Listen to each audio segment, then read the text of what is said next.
नमस्कार, मैं हूं श्वेता सिंह। राजनीति में परिवार होते हैं, लेकिन परिवारों में जब राजनीति होती है तो महाभारत छिड़ती है। रिश्ते, नाते, पद और कद के तराजू पर तुल जाते हैं, कुनबे बिखर जाते हैं। बिखरे कुनबों से फिर नई राजनीति पनपती है और लोकतंत्र में सत्ता का खेल निरंतर चलता रहता है। जो जीता वो बादशाह, जो पिट गया वो प्यादा।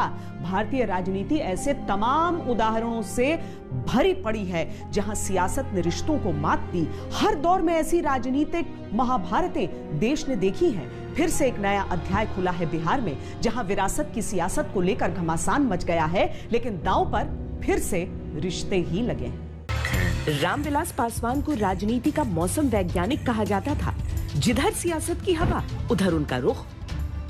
उनके जाने के बाद वो गुण बेटा भूल गया या चाचा ने ज्यादा अच्छी तरह समझ लिया, ये सवाल उस संग्राम से उपजा है जो छिड़ा है पासवान परिवार में।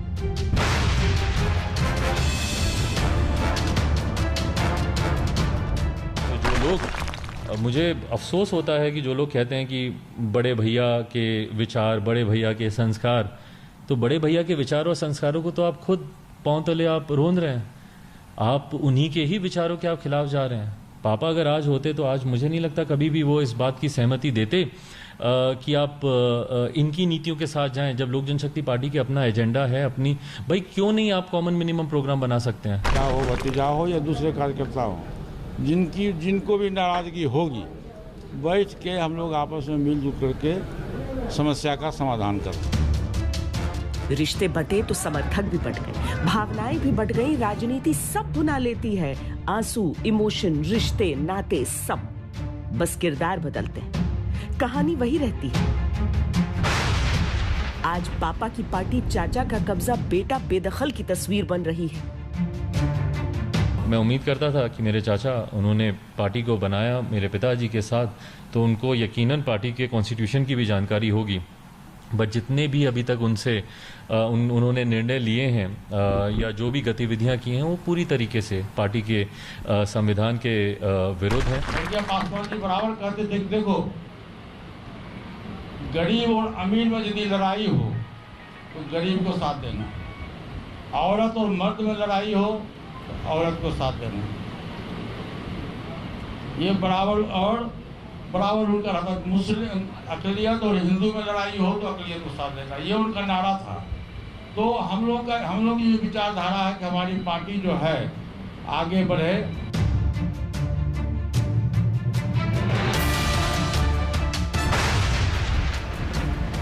कुछ समय पहले पापा की पार्टी बेटे का कब्जा चाचा बेदखल की कहानी बनी थी। तो भरोसा किया नहीं जाए। भाई यार डाउन कर लिया अपने, जिनकी वजह से मुख्यमंत्री बने, साइड पर नीचे कर ला फोन यार, और जिनकी वजह से जो भी है नेताजी की वजह से थे। मैंने भी कहा था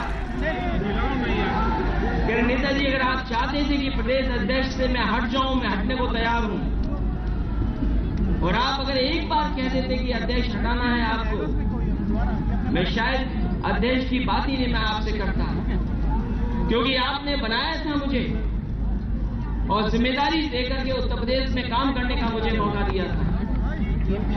और उस समय भी जो आपके साथ बैठे थे, जब लेटर पत्र टाइप होने में समय लग रहा था। सियासत ने एक झलक ये भी दिखाई थी जब चाचा की पार्टी भतीजे ने तोड़ी और फिर दोनों चंद घंटों बाद एक हो गए।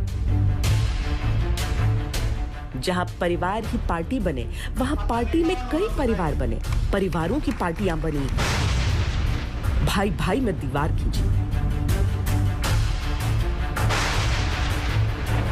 ससुर दामाद में तलवार खींची, दादा पोते के बीच भी राजनीतिक लकीरें खींची। टकराव किस बात का है? राजनीतिक महत्वाकांक्षाओं का, रसूख के रास्तों का, या वर्चस्व स्थापित करने की लालसा? लोक जनशक्ति पार्टी में चाचा भतीजा ही नहीं, भाई भाई में भी जंग है, देवर भाभी में जंग है, कार्यकर्ताओं में जंग है, निष्ठाओं का बंटवारा हो रहा है, झंडे बैनर तक बंट रहे हैं।